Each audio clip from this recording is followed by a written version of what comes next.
Hello बच्चों, let's read this question. So this question says a plane electromagnetic wave is incident on a plane surface of area A normally and it is perfectly reflected. If energy E strike the surface in time t, then the average pressure exerted on the surface is okay. Average pressure exerted आपको क्या बताना है? आपको बताना है okay. और ये surface देखिए आपका कैसा है? प्लेन surface है. ये आपका परफेक्टली रिफ्लेक्टेड होगी वेव, तो आपका परफेक्टली रिफ्लेक्टिंग सरफेस ओके। तो इस क्वेश्चन का बच्चों की कॉन्सेप्ट ऑफ क्या लिख सकते हैं? The key concept of this question reflecting wave लिख सकते हैं। क्या लिख सकते हैं? परफेक्टली रिफ्लेक्टिंग लिख लीजिए। क्या लिख लीजिए? परफेक्टली रिफ्लेक्टिंग, यानी कि देखिए जितनी वेव आई है वो क्या होगी आपकी? कंप्लीटली क्या होगी? आपका रिफ्लेक्ट होगी ओके। तो लिख लीजिए परफेक्टली रिफ्लेक्टिंग वेव ओके। ये आप यहाँ पर से इसका की कॉन्सेप्ट क्या लिख सकते हैं ओके। दिस इज अवर की कॉन्सेप्ट ऑफ दिस ओके। अब देखिए आपको क्या बताना है? Average pressure exerted on the surface okay.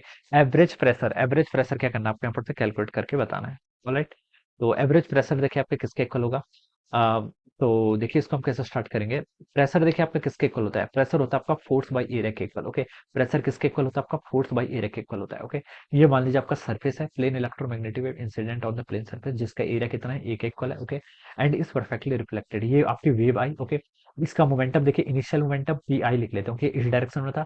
फिर ये आपकी रिफ्लेक्ट हो जाएगी। हाँ, नॉर्मली आई थी ना, ठीक है, नॉर्मली आई और नॉर्मली आपकी रिफ्लेक्ट होगी, तो इसका बाद वाला मोमेंटम क्या हो गया? पी एफ के इक्वल हो गया ओके। और ये आपके परफेक्टली रिफ्लेक्टिंग है, तो हम बता सकते हैं देखिए पी आई और पी एफ की वैल्यू क्या होगी? सेम होगी। तो डेल्टा पी क्या होता है? चेंज इन मोमेंटम किसके इक्वल होता है? आपका P F minus P I के इक्वल लिख सकते हैं ऑलराइट। तो हम लिख सकते हैं आपका चेंज इन मोमेंटम किसके इक्वल हो गया बच्चों? टू पी के इक्वल हो गया ओके। मान लीजिए आपका पी के इक्वल है पी आई और पी एफ ओके। तो ये आपका टू पी के इक्वल आ गया, तो चेंज इन मोमेंटम तो आपका इतना आ गया। ये क्या आपका फोर्स, यहाँ पर क्या आपका फोर्स लिखा है ऑलराइट। तो यहाँ पर से देखिए आप इसको क्या लिख सकते हैं? फोर्स देखिए बच्चों, यहाँ से आपका फोर्स किसके इक्वल होता है? प्रेशर इज इक्वल टू आपका फोर्स बाई एरिया के इक्वल होता है।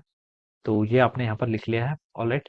और इसको आपको क्या करना है बच्चों? यहाँ पर अभी रिप्लेस करना है ना। तो यहाँ से आप देखिए बच्चों, फोर्स को क्या लिख लीजिए? एफ इजिकल टू क्या होता है आपका? डीपी बाई डी टी होता है ओके। तो प्रेशर को हम क्या लिख सकते हैं? ये आपका प्रेशर है, एफ क्या हो जाएगा आपका? Delta P. डेल्टा पी क्या होता है? Change in momentum divided by area into आपका डेल्टा टी हो जाएगा ओके। फोर्स देखिए किसके इक्वल होता है? फोर्स होता है आपका rate of change of momentum, यानी कि delta P divided by delta T okay. ये मैंने इसको यहाँ पर से ऐसा लिख लिया। कंफ्यूज नहीं होना है। पी आपका प्रेशर है, डेल्टा पी क्या आपका मोमेंटम है ओके, यानी कि change in momentum sorry okay. अगर कैपिटल पी लिखा है तो प्रेशर के लिए यूज करूंगा, ये वाला पी लिखा है तो आपका चेंज इन मोमेंटम के लिए यूज करूंगा ओके। तो ये आपका इतना हो गया। चेंज इन मोमेंटम देखिए आपका कैलकुलेट कर लिया आपने, कितना आपका टू पी के इक्वल आ गया। तो उसको आप लिख लीजिए, देखिए पी प्रेशर किसके इक्वल हो जाएगा आपका?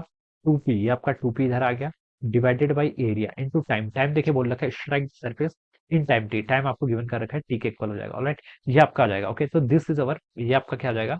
दिस इज अवर प्रेशर आ गया ओके। अब यहाँ पर लिखा है कि if energy strike the surface in time T okay. Energy given कर रखी है, तो देखिए बच्चों आपको पता है मोमेंटम और एनर्जी के बीच में क्या रिलेशन होता है? ई इजिकल टू आपका पीसी होता है। ई इजिकल टू क्या होता है आपका? पीसी। ई क्या होती है? एनर्जी। और पीसी क्या हो गया आपका? P is the momentum, C is the speed of light okay. ये आप बता सकते हैं, E is the energy, P is the momentum, C is the speed of light okay, of electromagnetic wave in vacuum okay. तो ये लिख लीजिए।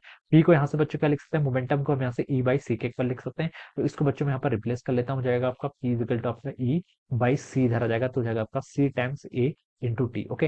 सो this will be the average pressure, ये आपका एवरेज प्रेशर आ जाएगा ओके। एवरेज प्रेशर एक्सर्टेड, तो यही पूछा था आपसे।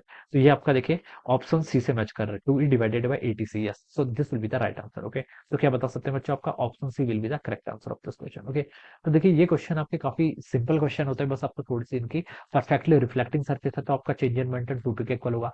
परफेक्टली एब्जॉर्बिंग सरफेस होती है तो चेंज इन मोमेंटम सिर्फ पी के इक्वल होता है, क्योंकि सारी वेव क्या हो जाती है? एब्जॉर्ब हो जाती है। तो इन चीजों को आपको थोड़ी सी नॉलेज होनी चाहिए okay. So this will be the answer of this question. So I hope you all understood this concept. All the best and thank you so much.